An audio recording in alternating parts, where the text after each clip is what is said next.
There are 10 methods when we're talking about biological psychology. In the 1800s, there are 2 techniques, 2 methods of research that came into view, that became popular and gained popularity for 50, 60, 70 years. Franz Gall, who was a very good comparative anatomist, came up with a theory called phrenology. Looking at the bumps on the head, he would predict your faculties, your abilities, your skills. The theory is that the brain is like a muscle.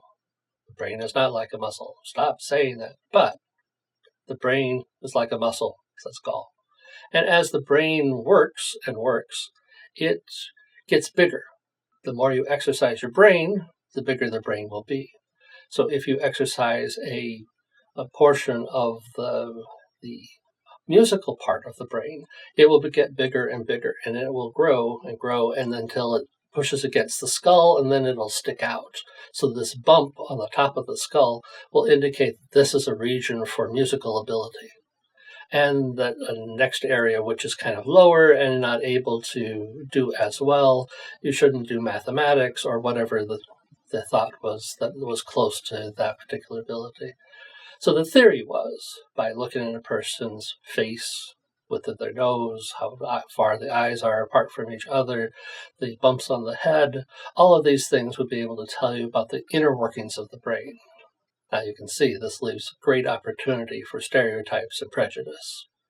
And it was used that way. Many people were discriminated against simply on the basis of how they looked. When Charles Darwin finished his schooling at Cambridge, his father wanted him to get a job. And the only jobs that were really available for him were to be a minister. But he said, "Dad, I want to travel. I want to go around the world. And I've got this opportunity. Think of it as a year abroad or 2 years abroad. And Dad, you'd like to pay for this, wouldn't you?" And Father reluctantly said, "Okay." Darwin went down to the sea captain and said, "I am ready to go with you." And the captain looked at him and said, No, you look to me that your nose is too wide and that you would be a lazy person." The captain was using phrenology and saying Darwin would not be a good candidate. So Darwin did what you would do in the same place. He got references and he would pull people in and say, "But this person says I'm okay, and this person says I'm great, and this person says I'll be fine." And eventually convinced the captain, and off he went.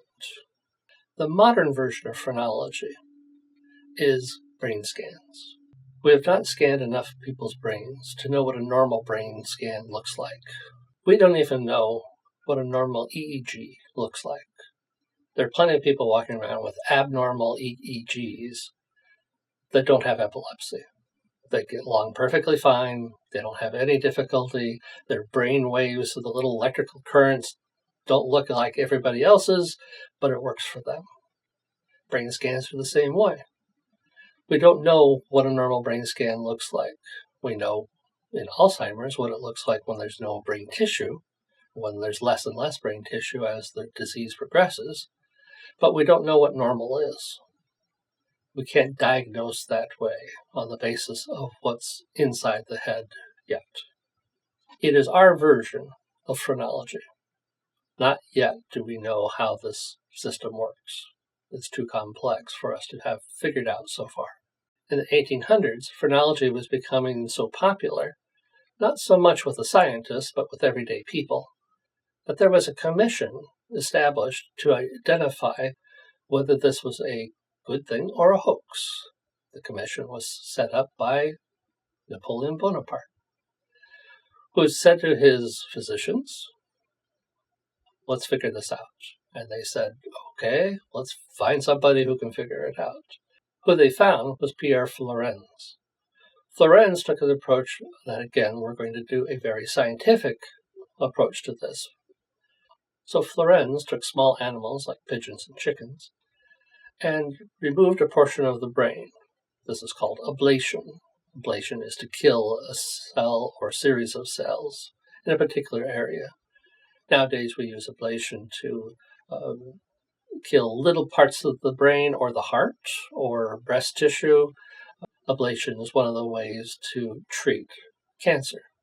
You kill the cancerous cells, but not the other cells around it.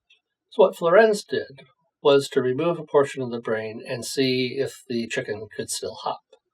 Could the bunny still walk? Could the pigeon still peck? And so very systematically going through the brain and removing this part, but not that part, this part, but not that part, he was able to see which portions of the brain did what, at least in general terms. It's not the brain that pushes against the skull that makes the bump on the top of the head. It's not a good predictor for any kind of mental faculty. But that the brain has separate regions for different things. There is an occipital lobe for vision. There's a cerebellum for balance. Different portions of the brain do different things. Gall and Florens give us two methods, correlational for Gall and ablation for Florens. Both are still used today. Both are very helpful. We find correlations between things that we can't experiment on. No one allows you to randomly assign children to families, nor should they. It's unethical and simply not wise. So we use correlation to see what this factor and that factor, how they relate to each other, and is there a greater chance or a less chance of certain things happening. Ablation is used to treat epilepsy, heart problems, anything where you can identify where a certain series of cells are misbehaving in some fashion, and that if you can just kill those cells, the body should be able to get back to normal.